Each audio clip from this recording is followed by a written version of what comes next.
Hey guys, welcome back to my channel. Today we're here with a different type of video than what I've been posting lately, and that is a book review. Today I'm going to be reviewing none other than, drumroll please, The Women by Kristin Hannah. That was not as smooth as I'd like it to be, but nothing around here is smooth if you know me. By Kristin Hannah, we are following a 17-year-old girl named Frankie, and she has signed herself up for the Vietnam War as a nurse after a devastating death in her family that has inspired her to sign up and go to war.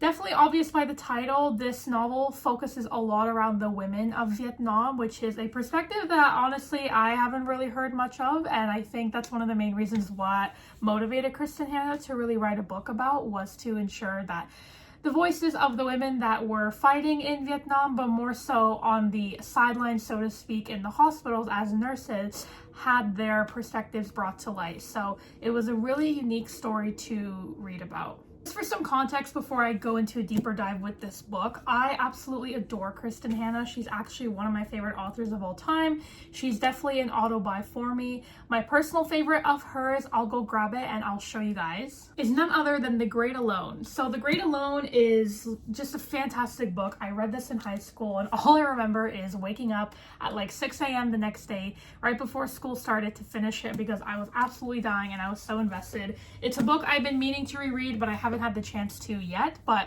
I'll probably do a rereading my old favorites video one day, and this will definitely be there. But to sort of bring us back to The Women by Kristin Hannah, again, I love her writing. I adore her as an author. She's very much like women's fiction, but it is literary fiction and historical fiction at its core. So even if maybe like you think of women's fiction and it's not really your thing, I would say still give Kristin Hannah a chance. And The Women, in my opinion, was a fantastic read. The really powerful thing for me about reading this book was the time that I picked it up. I was sort of in a reading slump in the last couple of years. I've really lost my love for reading, and fiction especially. Last year I barely read any fiction books, so I was hesitant going into this, but I'm happy to say that Kristin Hannah, as usual, blew me out of the water, and I'm definitely giving this a 4.5 out of 5 stars. I will say, in my opinion, the beginning of the book dragged on just a little bit. I found it a little difficult to get invested in Frankie and her storyline, and then sort of what was going on in Vietnam. I found it a little hard to pick up, especially with pacing. For me, pacing is really important, and at the beginning, I just wasn't really feeling it, and I think that, again, it was more of a personal thing as well, because at the time, I was sort of having difficulty with jumping into fiction regardless, so I think that might have contributed to it. But once Frankie is really settled in Vietnam and she meets other nurses and she makes friendships out of them, we get to really see the story start flowing, and we start to meet other characters outside of her friendships, sort of the romantic interest, which I'll talk about in a second, that were interesting definitely to read about. But I really like the sort of setup that Kristin Hannah does. She writes really good characters and it's easy to get invested in them. It just took me a little bit longer than usual, but I eventually got there. So one thing I'll say is, with any book I've read ever, I've always rolled my eyes at the romance, because I feel like it's, in my opinion, it's so rare to find romance that is written well and realistically.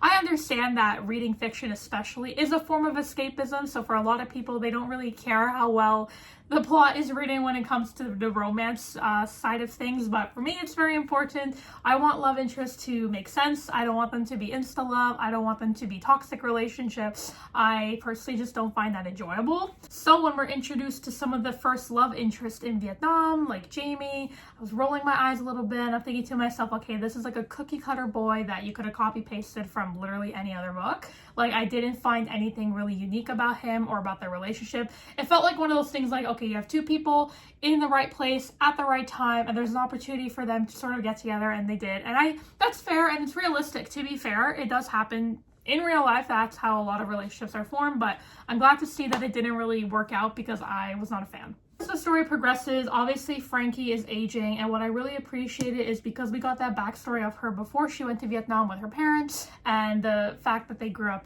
more in, like, I would say, conservative household, and it was really speaking to the times how women were simply not appreciated for their efforts, not only in war, but also just back home, right? Like women were seen as domesticated and they were seen as being housewives, and they weren't really pressured to go to work, or they weren't pressured to go to war, right? It was a very different lifestyle for women in general in the world, really, at this time. So it was unique to see as Frankie, the choices she made going to Vietnam and how that reflected in how her parents treated her, I thought was really interesting. Main thing that I didn't see coming in this book, and I think it's why I ultimately gave it such a high rating, and I should have known because it's Kristin Hanna, but jumping in between different timelines. So I didn't know that this book was actually separated into a couple of parts, but that was really nice. When we get to the end of part 1, like you're finishing off with Frankie currently in Vietnam, and then part 2 is sort of jumping back to her returning from Vietnam. So it's really interesting to see like how has she grown since her experiences since the war as a combat nurse, right? Even though she's not in the combat exactly,